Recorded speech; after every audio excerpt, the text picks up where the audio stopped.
What's going on, guys? You're listening to WSOU. I am Nick here with Ryan Kirby from Fit for a King. How are you today, dude? I'm doing great. Just enjoying my time off before leaving all summer.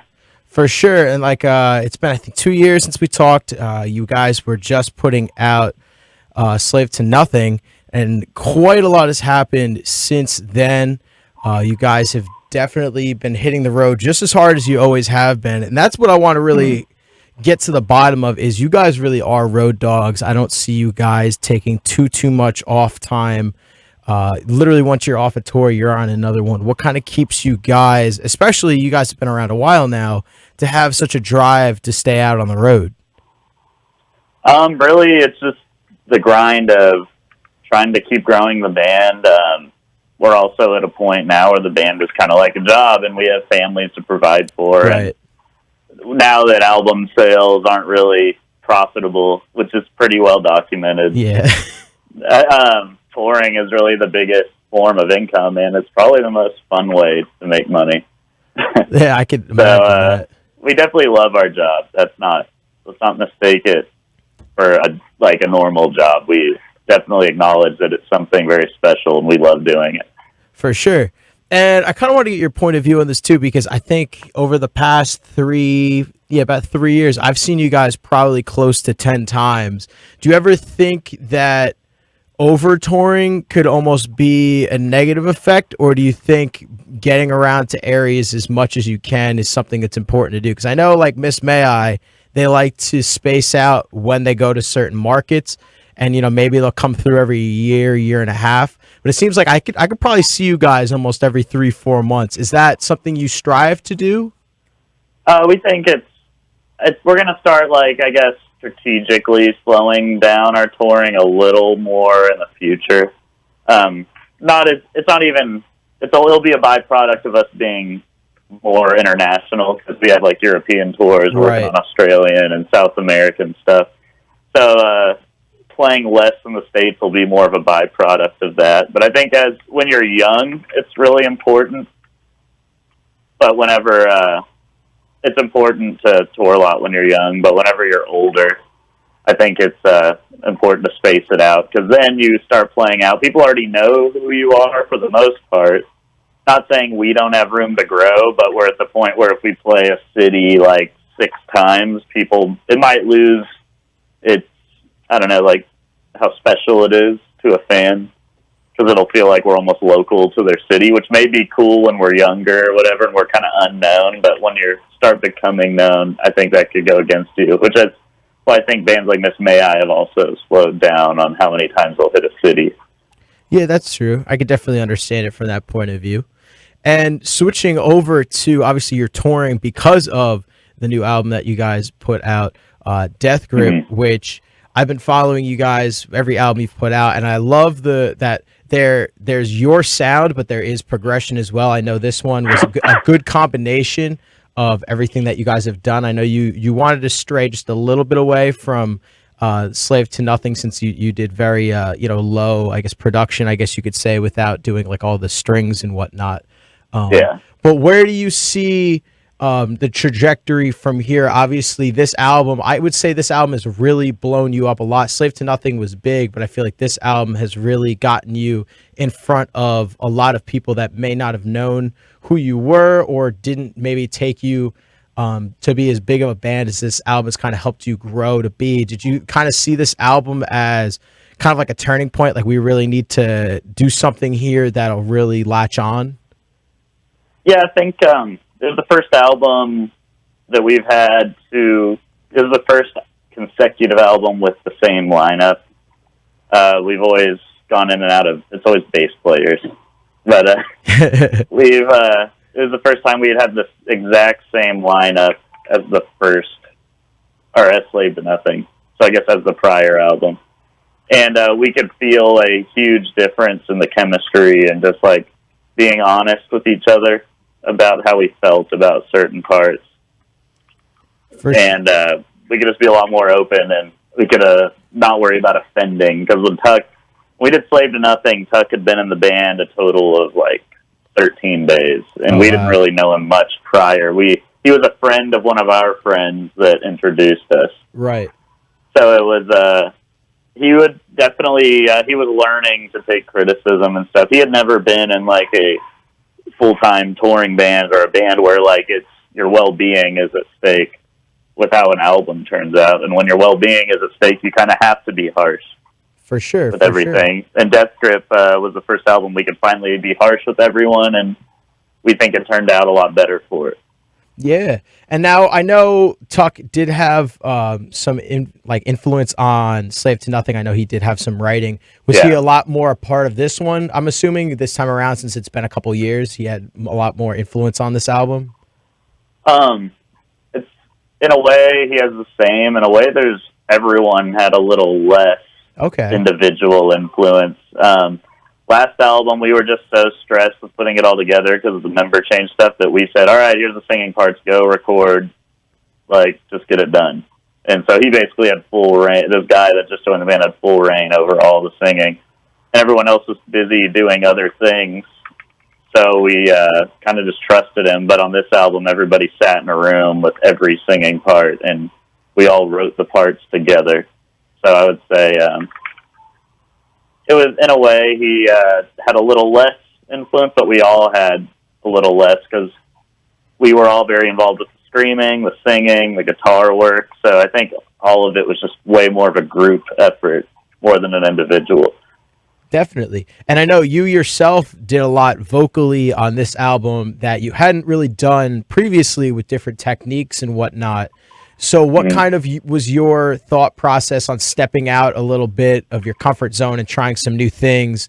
Because there's definitely the vocals on this album. I mean, you guys have always had a very good vocal presence, especially with your range, but you took it even further this time around, and it was pretty impressive.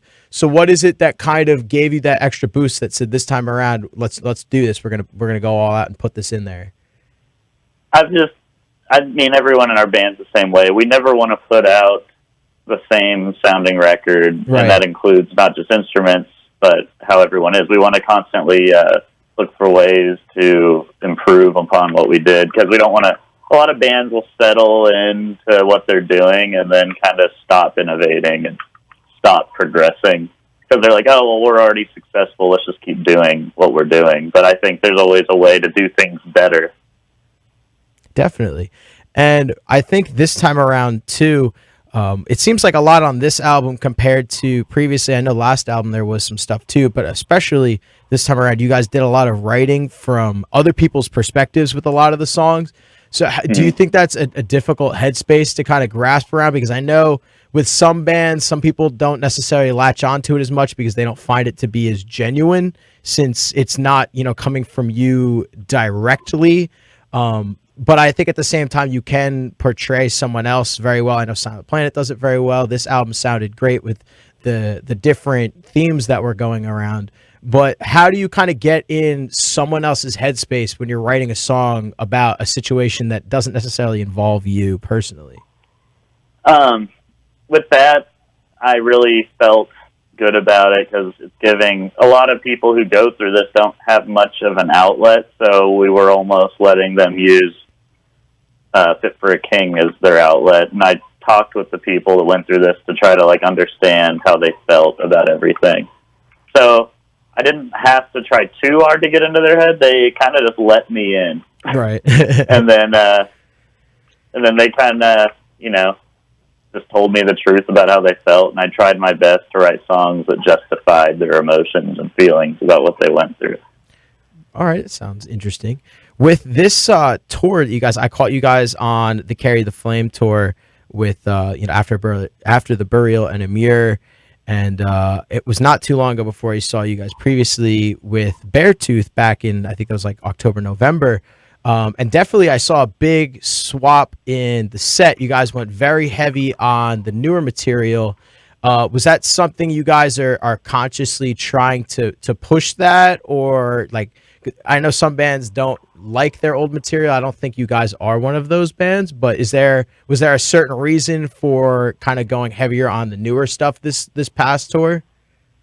Well, with the past tour, we were the only band really that sang. Invent Animate sang, so there were two bands total that sang, but Invent Animate was the opener. They played for 20 minutes. Yeah. all the bands around us were heavy, straightforward, screaming metal.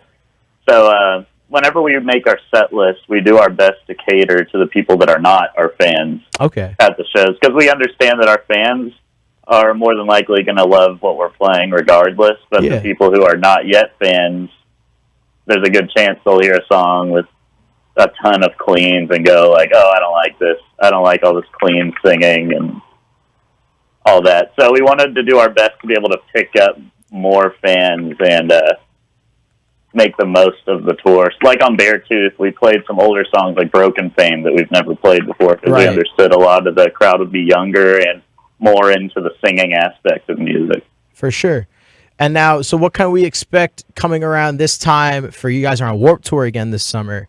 It's been a couple of years since you were on it. So where do we see like a set list for that, since it's a very eclectic crowd? Now you have a lot more material than last time. I know you want to get some stuff for the new fans, the old fans.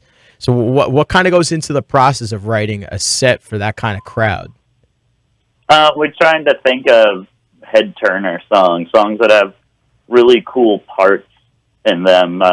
Like Warpath has the held out scream, Pissed Off has the really heavy last breakdown. Stuff that when people, because the way Warped works is, I'm sure you know, there's all the stages and people walking around. We want things where people are walking past the stage and going, whoa, what's happening over there? Right. So that kind of stuff. Because most people there aren't going to know who our band is, or if they do, they've never heard a song. So we want them to walk by and kind of, even if they're just watching for that one part, because they're like, oh, that was really cool. As long as they can leave thinking, yeah, I walked by when Fit for King was playing, and that part was awesome. At least they're talking about us after the show. Then, of course, we're going to play some crowd favorites, because we want people to walk by and see the crowd having a great time. Because then people feel like, oh, I'm missing out on something by not knowing what the song is.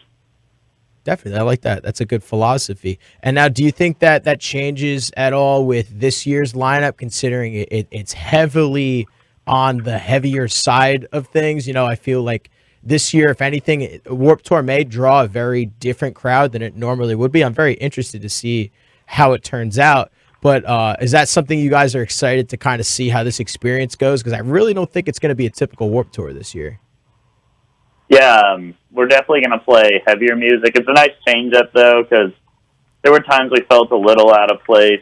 It was always hit or miss on 2015 Warped, because the tour was essentially a Pierce the Veil headliner. And it's always a toss-up how we do with fans of bands like Pierce the Veil. There's usually a good chunk that get into our music, but then there's a chunk of bands that are way more into the singing because they're huge Vic Fuentes fans, and understandably so. But if you're a Vic Fuentes fan, we're not really the band that you probably enjoy, because we don't have the elements of Pierce the Veil. Right. So there are Pierce the Veil fans that also enjoy breakdowns and stuff, but that's why it was so hit or miss. We would have either just an insanely huge crowd, or we would have a very mediocre crowd at Warped 2015. This year, I think it'll be a lot more consistently good-sized crowds. Definitely. Just because a lot of the people coming to Warped this year are fans of heavy music, fans of breakdowns and low streams and stuff. So definitely. I think it'll be a good Warped for it. Yeah. And I think I want to get your opinion on this too, because it seems like, especially this week, with this, a lot of people are kind of divided on where this scene stands. Obviously, with Warped Tour, it shows that there's definitely a lot of strength still in this, hardcore metalcore community. But at the same time, I do see a big shift in what could be the longevity of the scene. And I've talked about it with a couple different bands, and I've seen even just this week alone, Let Live, Vanna, and I think Those Who Fear all announced, their final shows or their breakup.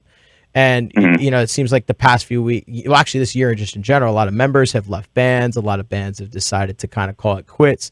Do you see, obviously you guys are still on the big upward trajectory, but do you see a longevity in this scene, or do you think this is going to be something that in a few years we won't really see anymore? Because I don't know how, especially vocal wise, I know a lot of people, if you look at a lot of bands, they're doing more clean vocals now, mostly not because it's necessarily commercial, but just because they physically can't do the same vocals that they did when they started because they just weren't using a good technique. Do you feel that this scene could last, or what do you think? Is it a flash in the pan? I think it's always, a lot of times it's just going to be the younger bands playing heavy music. People's musical tastes change over time.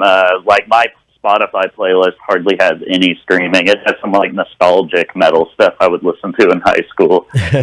But I'm not listening to much metalcore. And I'm 26, so I'm not like that old. Right. I'm probably like right in the middle of where most band guys are. Yeah. I think, but the reason we stay heavy and we love getting heavier is we know that's what our fans love. It's what we've been doing since 2011 when me and Bob joined the band. So basically, since we were a local band, we've been a heavy band. And we don't want to ever betray our fan base.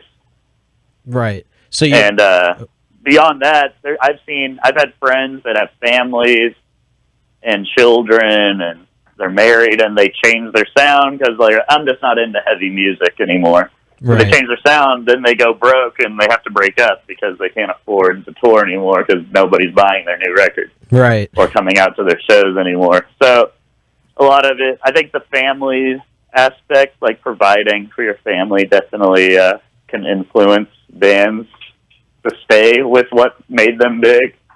For sure. And if you're going to change, you kind of have to do what Bring Me did, where they did it really slowly over 3 albums. Yeah. So but the people screaming incorrectly, I've definitely seen that be an issue.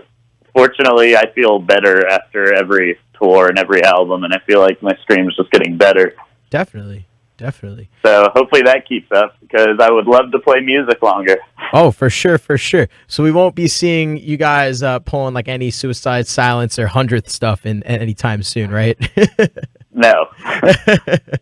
I mean, the way we look at it, like, if I really want a song with singing, like, obviously I sing in songs, but if we wanted, like, a radio song, right, we would do it in a Fit for a King kind of way, and it would be, like, one song of the album. Right. No, that makes the most sense. And then maybe down the road, it progresses into more, but it's not just a sudden change, like you mentioned, which would make I think it's good to have experimental songs, because then you can kind of gauge, like, how do our fans feel about this? If the song gets ignored, then you're like, all right, they don't like that. And if the song like does really well and people are like, you should write more songs like that, then it kind of gives you the thumbs up, like, all right, let's do 3 of these on the next album. Yeah, that would make a lot of sense to do it that way. And then, I mean, even, is there ever the talk, you guys haven't done one yet, is there ever the talk of doing like a cover? Because I know covers sometimes pull in that different audience as well. And I know especially Jared is a big fan of a lot of the poppier stuff. I always see him repping the 1975 on Twitter, and I think it would be sick if you guys did like a really brutal 1975 cover. We love the idea of doing a cover. We've talked about it for years. It's always one of those things, but that we're not like quick enough, because I feel like covers, whenever trend. They get huge, it's all about timing. Yeah. Like that I Prevail Taylor Swift cover came out at the perfect time. And I think all the circumstances around how that came out were just perfect. And that's catapulted their career. Oh, for sure, yeah. And they're a great band. They deserve everything they've gotten. And it's just funny because they write great original music, but the cover is what got them noticed more than writing awesome original music. For sure. But everyone has their own path. That's true. So it's not. We do want to do one though. Okay, but it's not like an immediate kind of concern. It's like, if we have the time in the future, maybe we'll get to it. If we like hear and it sucks. I wouldn't say it sucks, but it definitely narrows down what we can do, since we don't curse in our music, right? And we are Christians in a band, so the subject matter has to be lined up, right? And a lot of modern songs aren't really in that realm. Very true. So we just need our Taylor Swift cover. There you go. She writes nice, wholesome music. That is very true. Well, that's all I got for you. It's been a great chatting. Is there anything you want to add wrapping up? Thank you for having me, and thank you to anyone listening or having any interest in checking out this interview. Of course, of course. We'll catch you out on Warped Tour again this summer. All right, see you then. All right, perfect.